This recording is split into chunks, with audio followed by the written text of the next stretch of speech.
What's going on, guys? Most game developers are making games solo. It's kind of like that because, as they say, if you want something done right, do it yourself. I'm guilty of that too, and I understand.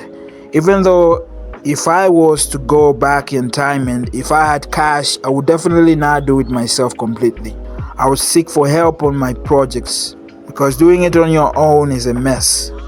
However, creating a game on your own, from creating the graphics, coding, and making music, is one of the most hard but satisfying things you'll ever do. And so here's a blueprint of making your dream game all alone. If this is the first project, if this is your very first project, and you want to create your dream game, well, what I would say is go for it. Just go for it. You will fail a lot, but at the end of the day, if you are serious about doing this to the end, you will reach the end, and with much faith, you will be able to publish your dream game, even if it's the first game you have ever created. So the first time I was making games, I had no schedule. I would hop on the computer desk first thing in the morning, or sometimes in the afternoon, and sometimes in the evening. I had no schedule. I would sleep at any time and wake up at any time and start working on the project. In a short time, I started feeling weird and burnt out. I wasn't eating well. That's what I mean. I wasn't eating well. I was disrupting my sleep schedule. I was working non-stop with no breaks. That's why in a short period of time I burnt out. So I'm going to go through at least 4 lessons that I learned while making my dream game alone. So lesson number 1, don't just begin creating the game from scratch. Create an MVP first. An MVP stands for minimum viable product, meaning a prototype of the game you want to fully make. Create a simple game with fully functioning mechanics, and test it out as much as you can. If the game isn't fun, then remake it and tweak it until you see that it is fun. And that's the point of games, to have fun. If you happen to have a few buddies or brother around, then give them the game so that they can test it. When they start playing the game, you will start seeing some immediate faults if the mechanics aren't right, even for a prototype. If you find the game to be fun enough, then start building the full game around the prototype. And levels, add levels, add missions, and so on. And at some point, you will come up with more mechanics and level ideas and just more ideas. So whenever those step out from your thinking, this is what I recommend. You have to have a notebook, either on your computer or on your phone, or just a manual paper book, and write them down.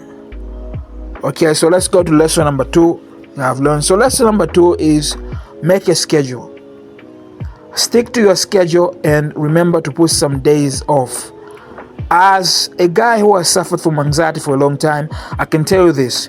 Whenever you feel like the work is overwhelming, then stop working and take a break until you finally feel like the muscles in your brain are relaxed enough to keep up with game development. Game dev is a fun job, and I would even go on to say that it gets addicting at times when you are in the zone, but it can get dangerous. The very first game I made it in almost 2 months, and I didn't come out of my room for that long. When I finally came out, I was so full of anxiety, I couldn't talk to women. I had to stop everything and focus on socializing, and it took a while for me to get back to my old self.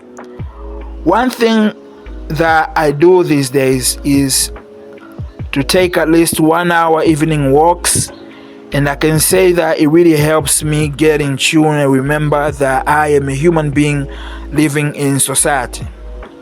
Okay, so let's get to lesson number 3. What are your goals when you finish making the game? This is something very important that you should think about probably way before you start making games. For example, before you keep on with your project, ask yourself what you're gonna do when the game is done.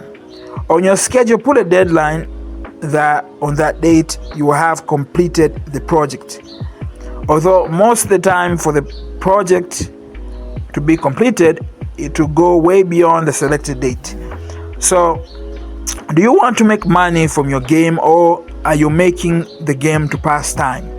Are you just making it as a hobby? You can make money even if it's your first game, so don't be disappointed. Although many don't, and if you also don't, just be thankful for all you have learned and be on your second game. Okay, let's go to our lesson number 4. This is my final lesson that I want to give to you on this video. If you decided that your game is going to be a commercial game,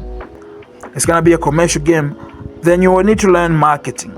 And I'll make an entire video. Marketing is something that is big. I'll make an entire video on marketing because marketing is a whole beast on its own. There are whole companies dedicated on marketing games, and I would say marketing is probably as, or if not more important as the game dev process. Because you could make a very simple small game, but if you understand marketing very well, that small game can make you tons of cash. Now let's assume your game is going to be available on PC and mobile. What I would recommend is to create videos on YouTube Shorts and TikTok. Create at least 3 to 6 videos every day for your game. It's a grind, it's a hustle, so you have to know that. Be creative. Look at what others are doing and copy. If you happen to have some cash, then dump it in the TikTok and YouTube ads. And that's where the problem begins. People don't like it when we talk about money, but it is what it is. Money is essentially, and what you're doing is a business. And sometimes you can't just get free customers, a free market when you're not investing money. Although it's possible, and many people have done it. So there are large companies which, you just have to know something, that there are large companies which dump hundreds of thousands, if not millions, on ads these days. But I don't mean to disappoint. You can do it even if it's for free. Another thing that you could do is to find some influencers on Instagram or TikTok and pay them to promote your game. Just shoot them a message, like maybe say, I really like your content and I have a game that I would like you to promote. Be a little bit persistent, and I promise you they will ask you to show them the game. And if they like a game just a little bit, and believe me, most of them will advertise the game for completely free. So I'll talk more on marketing on another video, but that's all I got. My name is Ngusa. If you're new here, subscribe please and like the video. And that's all I got, man. Peace.